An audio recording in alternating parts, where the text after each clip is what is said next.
Hola hermanos, ¿cómo estamos? Feliz sábado, feliz día. Pidemos que los vamos a invitar a hacer una oración para poder empezar nuestro repaso de lección. Padre mío, gracias Señor, porque para siempre es tu misericordia. Tan agradecidos estamos porque tú estás con nosotros.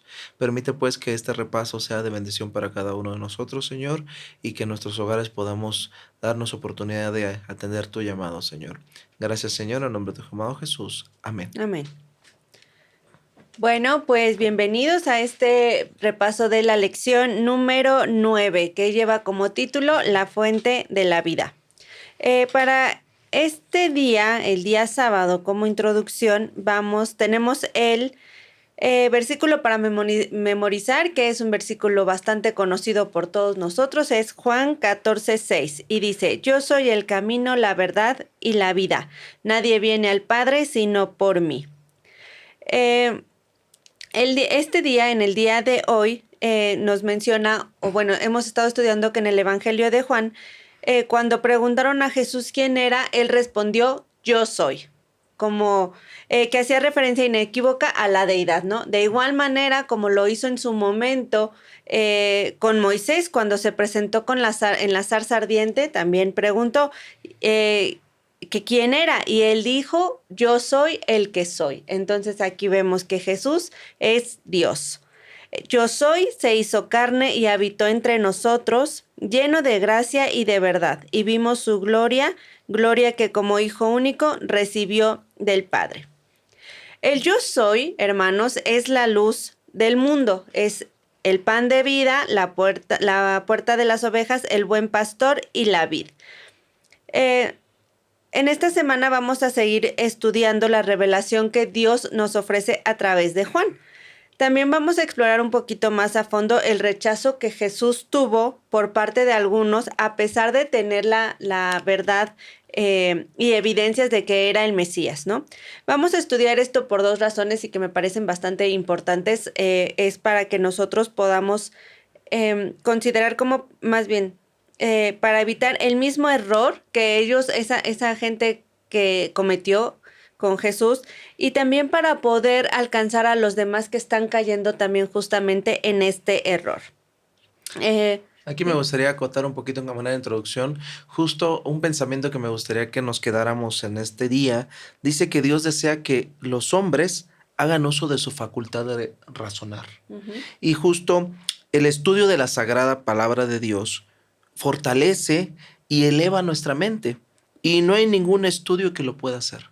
Por eso es importante que nosotros como hijos de Dios nos demos la oportunidad de atender su llamado a través de la Santa Escritura y poder tener momentos de oración, momentos de acercarnos a nuestro Señor y realmente entonces, como dice el título, tener nuestra fuente de vida. Así es. Ahorita que estás tocando el punto de las Sagradas Escrituras, bueno, pues ellas son las que dan testimonio de Jesús. Entonces, ¿por qué era que los demás no estaban atendiendo a Jesús? Porque a pesar de que ellos tenían la Escritura también, no le estaban dando, ¿cómo se dice? Como tal, no la estaban siguiendo de la mejor manera, ¿no? O no estaban entendiendo realmente lo que quería decir la Escritura. Y entonces por eso caían en el error de no saber quién era Jesús. Ok, bueno, hay muchas cosas, dice aquí una parte que me gustó de la introducción. Hay muchas cosas aparentemente difíciles u oscuras que Dios hará, claras y sencillas para los que con esa humildad procuren entenderlas. Mas sin la dirección del Espíritu Santo estaremos continuamente expuestos a torcer las sagradas escrituras o a interpretarlas mal, que era lo que les comentaba, ¿no? Al no tener claro lo que nosotros queremos aprender o al no dejarnos guiar por el Espíritu Santo, nosotros vamos a entender mal las escrituras. Entonces, cada que nosotros vayamos a abrir las escrituras, debemos de pedirle a Dios que nos guíe, que nos dé sabidurías para entenderlas y entonces sí, poder hablar de nuestro Jesús. Amén. Vamos al siguiente día, que es el domingo, y el título es En él estaba la vida. Nos dice aquí en Juan 1:1, dice: en el principio era el verbo y el verbo era con Dios y el verbo era Dios. La referencia a la vida aquí tiene que ser entonces la vida eterna, ¿verdad? No podría existir esto de la vida eterna sin Él. Puesto que Él tiene vida en sí mismo, puede entregar su vida y volverla a tomar, es lo que nos dice Juan 10:17. Y por la misma razón puede dar vida a quien Él quiera. Aquí algo que podemos ver en la lección, nos dice que el término vida aparece 36 veces en el Evangelio de Juan, que eso es aproximadamente un 25% del total del Nuevo Testamento. Entonces, si nos damos cuenta, es demasiado lo que quiere transmitirnos como vida, Juan. Está vinculado, la palabra vida y fuente de vida, obviamente de aquí en nuestro planeta y la vida que tenemos, pero también está vinculada a la salvación. A lo largo de todo de lo que es Juan, se expresa con mayor frecuencia como vida eterna, la promesa de salvación. Esto, bueno, hay muchísimos versículos que hablan de esto. Uno que me gusta es el de Juan 4:14. Mas el que bebiera del agua que yo le daré no tendrá sed jamás, sino que el agua que yo le daré será en él una fuente de agua que salte para la vida eterna. Entonces aquí vemos que hablamos de la fuente de vida dentro de aquí, de nuestra vida en la tierra, y también esa agua viva que vamos a tener para la salvación y para la vida eterna. Sí, aquí me gustaría resaltar un poquito la pregunta que dice, y justo nos pregunta a nosotros, ¿por qué vino Jesús a esta tierra? Y esta respuesta a mí pues aquí vienen varios versículos donde podemos encontrar, pero ya la respuesta que más me llenó fue que decía que para que entregamos vida, para limpiarnos de pecado. Uh-huh. Justo el propósito de nuestro Señor Jesús era que Él nos ama, que el Padre nos ama y nos dio ese regalo de poder acceder a la vida a través de Él. Y justo nos decía, lo único que nos puede limpiar de nuestra maldad, de nuestra iniquidad, es el poder de Dios. ¿Y cómo conocer el poder de Dios? Pues a través de la vida de nuestro Señor Jesucristo, ¿no? Amén. Así es. Y Jesús vino, dice, o sea, aquí la pregunta, regresando a la pregunta, dice, ¿por qué vino Jesús a esta tierra? Yo puse a morir por nosotros para gozar de la vida eterna. ¿Y por qué tenía que venir Jesús entonces para pagar por nosotros, no? Jesús tomó nuestro lugar y Él asumió el castigo que nosotros deberíamos de haber obtenido por todos los pecados que se han cometido. Él asumió el castigo que nos correspondía a fin de que pudiéramos nosotros recibir la vida que le pertenece. Aquí volvemos entonces al versículo que habíamos leído con anterioridad acerca de que dice que Él da vida a quien quiere dar vida, ¿no? Y que de Él emana la vida. Dice aquí, al contemplar el carácter de Jesús, que era lo que también comentabas, Dan, contemplaremos el del Padre. Igual aquí la pregunta dice, ¿qué podemos aprender acerca del carácter del Padre por medio de la vida de Jesús? Lo que yo contesté fue, la vida de Jesús estuvo llena de misericordia y amor en todo momento. Eso es lo que se refleja del carácter del Padre. Por lo tanto, si el Padre también es misericordioso y amoroso, pues por consiguiente, gracias a Jesús podremos hallar gracia ante Dios y gozar de esa vida eterna. El Salvador salió de la tumba por la vida que había en él. Quedó probada la verdad en de las palabras, yo pongo mi vida para volverla a tomar. Entonces Él viene, Él muere por nosotros, resucita y vuelve a tomar su vida. Y entonces Él cumplió la profecía que había hecho a los sacerdotes y príncipes, que dice, esto me gustó mucho, está en Juan 10:17, 18, 2:19. Dice, destruid el templo y en 3 días lo levantaré. ¿Qué pasó con Jesús también cuando muere? Él muere y en 3 días resucita para darnos a todos vida eterna y asumir el castigo por nosotros. Todos los seres creados sabemos que viven por la voluntad y el poder de Dios, ¿verdad? Entonces nosotros debemos de entregar nuestra vida a Dios para tener esa vida eterna. Justo me gustaría aquí comentar que dice que el amor de nuestro Dios fue el tema de Cristo cuando Él hablaba de su misión y su obra. El amor de Dios. justo son de las pocas cosas que nosotros pues no terminamos de como que de comprender, ¿no? El Señor nos ama y nos ama tanto que nos regaló una oportunidad de salvación, una oportunidad de que, de que seamos llamados hijos de Él. Cristo llegó a ser uno con la humanidad, ¿verdad? Para que la humanidad pudiera llegar a ser una en espíritu, en vida con Él. En virtud de esta unión, en obediencia a la palabra de Dios, la vida de Cristo llega a ser la vida de la humanidad. Aquí llegamos a la parte ya de lunes, una palabra que justo el título de este día dice palabras de vida eterna. Y nos lleva ya a un poquito en el contexto de la lección a estudiar un poquito más. Y nos inicia con una pregunta muy interesante porque dice, ¿cuál fue el significado de la respuesta de Pedro? Y la encontramos rápidamente en Juan 6:67, que dice así, dijo entonces Jesús a los 12, ¿quieres iros vosotros también? Y respondió Simón Pedro en el 68, Señor, ¿a quién iremos? Tú tienes palabras de vida eterna.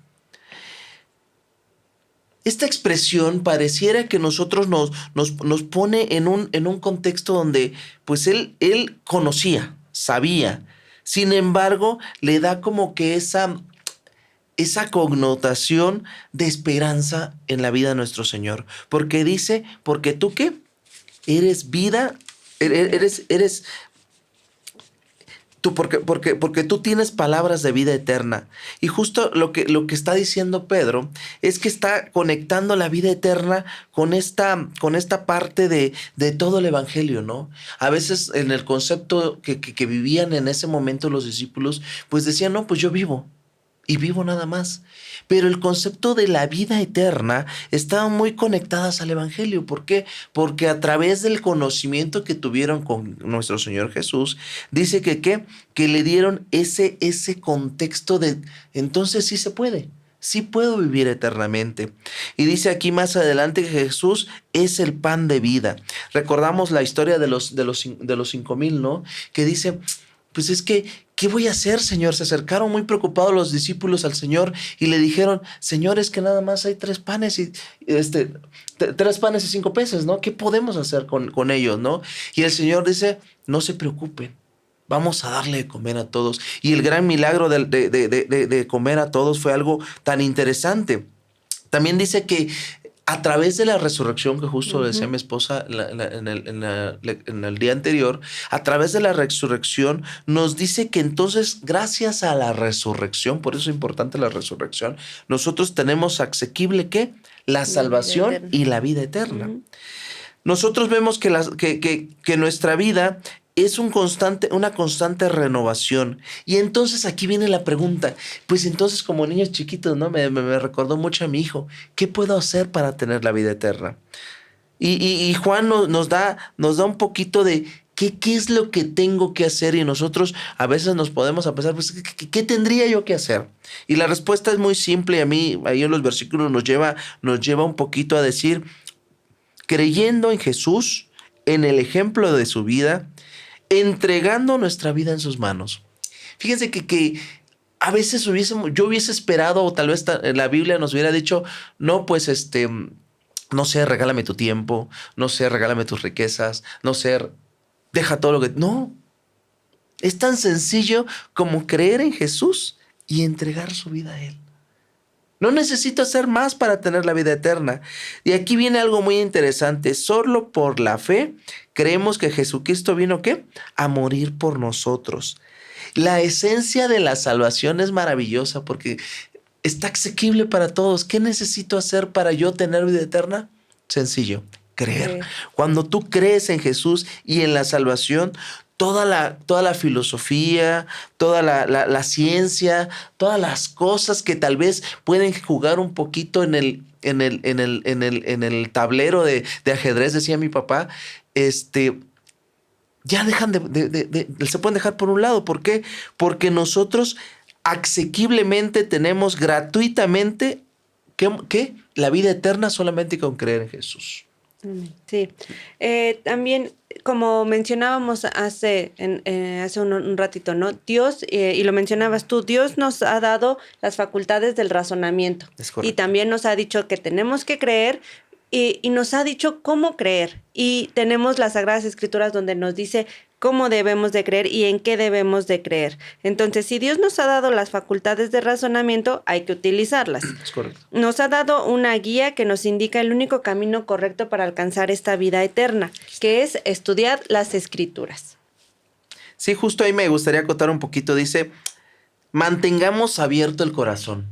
Por ahí yo escuché una frase que decía, abre tu mente, pero no, aquí es, abre tu corazón. Porque cuando nosotros abrimos nuestro corazón a Dios, entonces nuestro razonamiento ya no viene por la cabeza, sino por el corazón.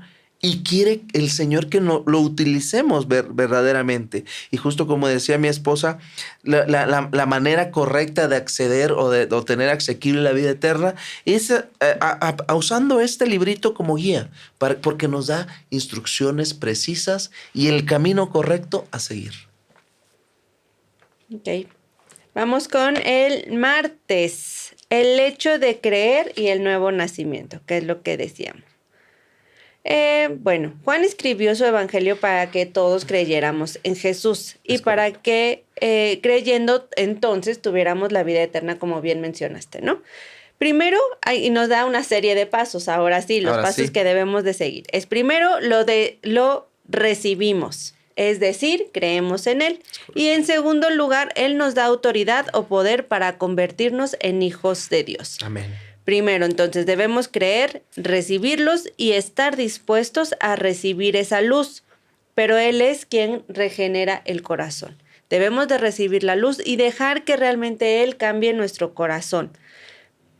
Para tener una fe verdadera y permanente en Cristo, debemos conocerlo tal y como está representado en su palabra. Volvemos de nuevo al misterio de las Escrituras. Me refiero a que lo que debemos de hacer no es otra cosa más que leer las Escrituras. La fe bíblica basada en la obra del Espíritu Santo en nuestros corazones es el fundamento de nuestra fe. La fe es la gran bendición, el ojo que ve, el oído que oye. El enfoque humanista de la fe afirma que debemos encontrar un fundamento para la fe y luego creer. Pero ¿qué pasa? Por el contrario, el enfoque bíblico nos dice que la fe es el fundamento y es un don de Dios. Debemos renunciar para poder tener fe y para poder creer en Dios y para poder creer en lo que nos está diciendo la Escritura. Debemos de renunciar a los viejos caminos que nosotros en su momento hubiésemos tenido guardados. Cuando los hombres pretenden, dice aquí, que pretenden ser cristianos, retienen todos sus defectos naturales de carácter y de genio, entonces ¿en qué se diferencia de los demás? Si nosotros no tenemos ningún cambio en nosotros mismos o no dejamos que Jesús nos cambie, entonces realmente no, pues no estamos siendo cristianos y no hemos nacido de nuevo, como bien decían. El que ya haya recibido a Jesús está dispuesto a establecer un dominio ante todo y a imponer lo que consideraban como leyes de Dios y hacerlos los expositores de su voluntad y los agentes de su autoridad. Pero ¿qué fue lo que dijo Jesús? Mi reino no es de este mundo. Que es ahí entramos entonces ya a la confusión que tenían también antes y por qué algunos lo negaron o por qué algunos no creían en él. Porque ellos creían que el reino que Jesús venía a establecer aquí era un reino terrenal. Entonces, como sabemos que no es así y hemos estado estudiando durante toda esta lección de escuela sabática, Jesús no vino a establecer su reino aquí. Y por eso es que algunos, como no veían que realmente fuera el rey o que fuera el Mesías como ellos lo estaban esperando, porque interpretaron de manera errónea las Escrituras, por eso era que no los aceptaran. Y por eso es que nosotros estamos estudiando las Escrituras para que no nos engañen y realmente sepamos a quién estamos esperando por segunda vez. ¿Quieres Sí, comentar algo? aquí me gustaría como comentar un poquito. Por eso es importante, dice aquí, el nuevo nacimiento, ¿en qué consiste? Consiste en traer nuevos motivos, en tener nuevos gustos, en tener nuevas tendencias. Pareciera que justo nosotros, que en este mundo tan ajetreado en el cual nos toca vivir, pues necesitamos vaciarnos, ¿no? Dejar todo atrás. A veces nuestra mente está pensando en situaciones de conflicto, en situaciones de preocupación. Sin embargo, el Señor dice, no, deja todo atrás, vacía tu mente y entonces dale un nuevo sentido a tu vivir. ¿Y cómo? A través del bautismo, ¿no? A través de un nuevo nacimiento. Y es una oportunidad para poder, ¿qué? Decir, tengo fe. Entonces, si tienes fe, entonces tú ya vas acomodando ciertas cosas en tu ser y entonces esa nueva tendencia que tú tienes en tu vida te va a ayudar ¿para qué? Para que creas. Al final del día, cuando tú crees algo, lo vives. Lo experimentas. Si tú no crees en algo, pues lo dejas de un lado y lo vas poniendo ahí y de repente pues ya ni siquiera te acuerdas. Sin embargo, cuando tú crees en algo, es lo primero que tomas al levantarte y decir, ¿sabes qué? Tengo que estudiar mi santa palabra. ¿Por qué? Porque es el camino que debo de seguir hacia un nuevo nacimiento, ¿no? Así es. Y de ahí formamos el hábito de tener una comunión con Jesús. Es correcto. En la lección aquí en los comentarios nos decía que muchas veces nosotros no estamos formando este tipo de hábitos, como bien mencionas, el levantarte y escudriñar las escrituras y hacer una oración y dedicarle tiempo a Jesús. Si nosotros no hacemos eso, entonces no va a servir de nada porque no lo vamos a tomar como guía ni como consejo. Y entonces vamos a tener una vida cristiana, digamos, como incompleta, ¿no? Porque sí creemos o sí estamos convencidos, pero no terminamos de completar como todo el paquete de decir, también esto incluye el que tú seas un cristiano, que tú realmente escudriñes tus escrituras, para que entonces puedas tener una fe viva y una fe que te haga llegar a tener una vida eterna con Jesús. Es correcto. Aquí llevamos ya a la parte del miércoles que dice rechazar la fuente de vida. Justo el Evangelio de Juan se basa en el rechazo.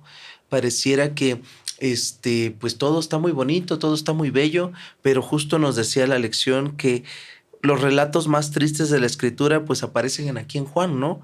¿Por qué? Porque dice que el mundo estaba, en el mundo en el cual él estaba, fue el mismo mundo que fue hecho por él, pero este mismo mundo no le reconocía, no sabía quién era. El yo soy fue rechazado por muchos de los que tal vez hubiésemos pensado que lo debían de conocer. Uh-huh. Y sobre todo, más adelante nos decía, no piensan pues su confianza está puesta en otras cosas. Las personas cuestionan todo para así poder determinar si es verdad o es mentira. Y justo es algo que como seres humanos tenemos nosotros. Y sí está bien cuestionarse, pero ¿hasta qué punto me voy a cuestionar? Decía la lección. ¿Por qué? Porque todo conocimiento sobrevive luego de la interrogación. Y debe ser una interrogación rigurosa, dice aquí. Sin embargo, lo más importante para esto es que nosotros debemos de tener fe. Algunos aplicamos diferentes métodos de interrogatorios con nuestra Biblia y a veces pues depende el contexto, tal vez depende mi afinidad, pues queremos debatir cosas que vemos en la palabra de Dios a través de un punto filosófico, a través de un punto científico, a través de un punto histórico o tal vez nada más en el si es verdad o es mentira, ¿no? A veces queremos jugar o contemplar la palabra de Dios y entonces ponemos cuestionamos la veracidad de nuestra palabra, de nuestra santa palabra. Sin embargo, dice aquí, Cristo preguntó, cuando el Hijo del Hombre venga, ¿qué hallará en la tierra? Y entonces nosotros nos pone en un tema algo interesante. Dice que si nosotros vemos a la historia de los espías cuando iban a ir hacia la tierra prometida, dice que estos espías trajeron dos mensajes. 2 trajeron un mensaje y 10 trajeron un mensaje pesimista, ¿no? Ujú. Y entonces nos pone aquí y nos dice, ¿cuál fue la diferencia entre los 2 mensajes? Dice que el primer mensaje estaba lleno de temor, de desconfianza, por no tener la altura o tal vez la fuerza de esas personas. Sin embargo, estaba el otro mensaje, el de Caleb, que había seguridad y instaba a los demás a que en el grupo en el cual donde él vivía, ¿qué? Eran mejores que los que habitaban en Canaán. Ujú. Y aquí es algo interesante porque nosotros vemos que estos 2 mensajes o estas 2 maneras de pensar ante una misma situación, pues nos pasa a nosotros como hijos de Dios. Y puede que quedemos en el grupo tal vez de los que cuestionamos y nos minimizamos ante el enemigo, o tal vez quedamos en el grupo de que no, hoy me siento poderoso y sé que el Señor me guía y podemos seguir adelante. Sin embargo, aquí viene la incógnita, ¿no? Entre más cuestionamos a las situaciones, puede que la mayoría nos vamos hacia un punto negativo. ¿Por qué? Porque ya viene la preocupación, porque ya viene el desánimo, porque ya vienen situaciones que abruman mucho. Cuando lo sencillo dice, la palabra de Dios, por sencilla que parezca, es más abrumadora y más poderosa. Ahora sí, dándole la connotación positiva a la palabra abrumadora. La palabra de Dios es poderosa y sienta las bases ¿para qué? Para que nosotros como hijos de Dios podamos cumplir nuestra misión, que es entonces entregarles a otros la vida eterna. Y entonces ya esas personas que están en el terreno de la indecisión van a poder formar un hábito que los lleve ¿a qué? A una vida eterna. Sí, aquí nada más me gustaría comentar, ¿por qué es que estas personas, o incluso ellos, los que fueron enviados, por qué tenían dudas? Porque no conocían la palabra, ¿no? Poniéndolo en el contexto actual, la gente que sabe pero poco y no está convencida, o a lo mejor está convencida pero todavía le generan dudas, es porque no tiene una comunión real a través de las escrituras. Es porque no las conoce y porque no se ha dejado llenar de esa fe que puede darnos las escrituras. Porque, ¿qué pasa con Caleb, por ejemplo? Él sabía que él tenía un Dios poderoso y que su Dios era poderoso y que podía contra eso y podía ir y conquistar la tierra. Entonces, si nosotros estamos confiados en el Señor, ¿por qué entonces deberíamos de tener duda? Eso es a lo que voy. Si uno tiene la confianza en Dios es porque ha realmente escudriñado las escrituras de manera correcta. Es correcto. Y pues ya prácticamente vamos yendo ya a la parte final, que es la parte del jueves, que dice condenación. Y aquí nos dice un poquito que nosotros, dice que el que cree en él no es condenado, pero el que no cree, derechito, está condenado, porque no ha creído en el Hijo del Hombre unigénito de Dios. Todo aquel que hace el mal odia la luz y no quiere salir a la luz por miedo a ser descubierto. Justo aquí nos hace pues algo que a nosotros no nos gusta, y la mayoría que estudiamos este tema, el tema del juicio, pues dice, es que justo lo platicando en algún momento con mi esposa, el tema del juicio es delicado, hermanos. ¿Por qué? Porque cuando tú vas a ser juzgado, pues vas a ser juzgado de todo lo que tú haces. Y entonces va a salir el nombre de Arturo y le van a decir qué hizo, qué no hizo, qué no. Pero aquí lo importante, dice aquí justo, ¿por qué las personas son objeto de juicio? Dice aquí, todas las personas que no han creído serán sometidas a juicio, ya que no creyeron y no guardaron su palabra. Aquí lleva jiribilla, decía mi papá. Uh-huh. ¿Por qué? Porque entonces yo, si quiero ser juzgado para bien y entonces salir airoso en el juicio y que digan, mira Arturito, no te preocupes, tú has guardado mi palabra, tú has estado conmigo, entonces tú no te preocupes del juicio porque al final vas a tener ¿qué? Abogado. ¿Y qué mejor abogado que nuestro Señor Jesucristo? El rechazo al Señor Jesús pues nos deja muchas dudas y deja expuestas a muchas personas. Sin embargo, eso es lo que el enemigo de Dios quiere. Dice que Satanás tentó atentó a cuestionar la luz. Y ese fue desde el principio pues sí, su deseo, ¿no? De cuestionar el por qué el Señor, por qué tiene que él venir. Y justo nos decía aquí la lección. Es importante que nosotros atendamos a lo que hemos creído. ¿Y qué hemos creído? El amor de Dios. Nuestro Dios está con nosotros.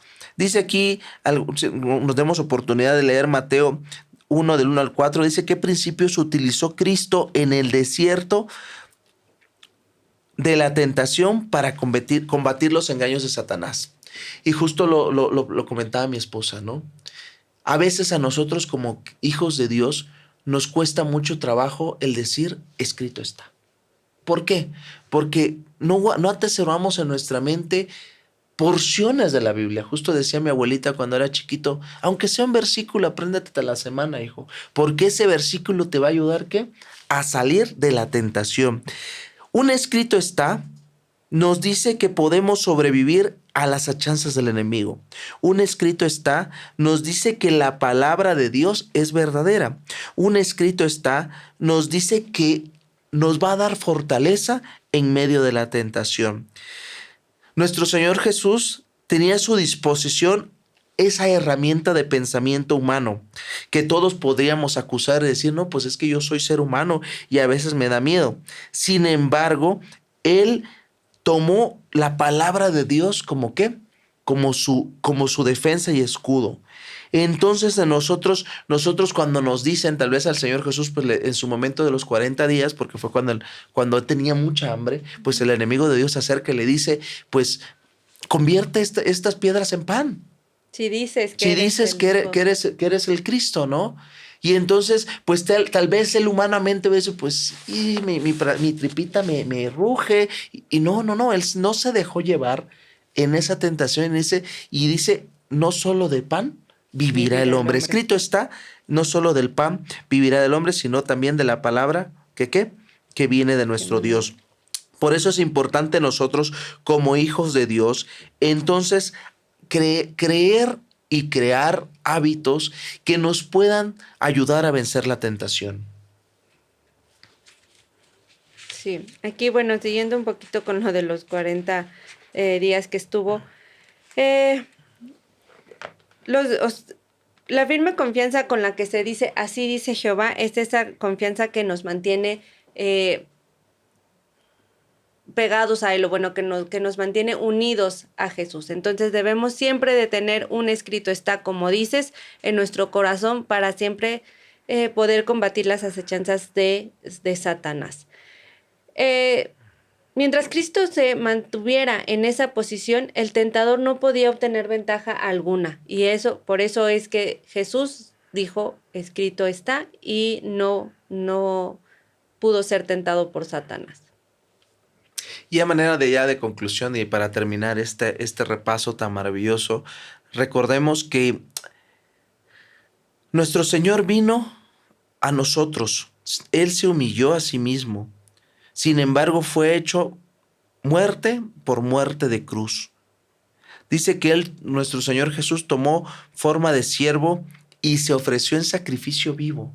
¿Para qué? Para que tú, para que yo, para que nosotros podamos acceder a la vida eterna. Y Cristo tal vez no lo merecía, sin embargo, Él recibió el castigo que nosotros debimos de haber recibido, que es esa condenación. Dice que al final del día, Él nos viene a limpiar de pecado a través de su vida, a través de su muerte, y su resurrección nos da esperanza. ¿Para qué? Para que entonces podamos decir al mundo, nuestro Cristo vive y en Él tenemos esperanza. Amén. Como vimos en la lección, Jesús es la fuente de la vida y sin Él estamos perdidos. Entonces, hermanos, Él ya sufrió la muerte por nosotros. Lo único que nos queda es creer, tener fe, estudiar nuestras escrituras y llevar una vida de comunión con nuestro Jesús para alcanzar esa vida eterna. Amén. Que el Señor los bendiga mucho y que pasen una feliz tarde, una feliz mañana. Que Dios los bendiga mucho. Amén. Amén.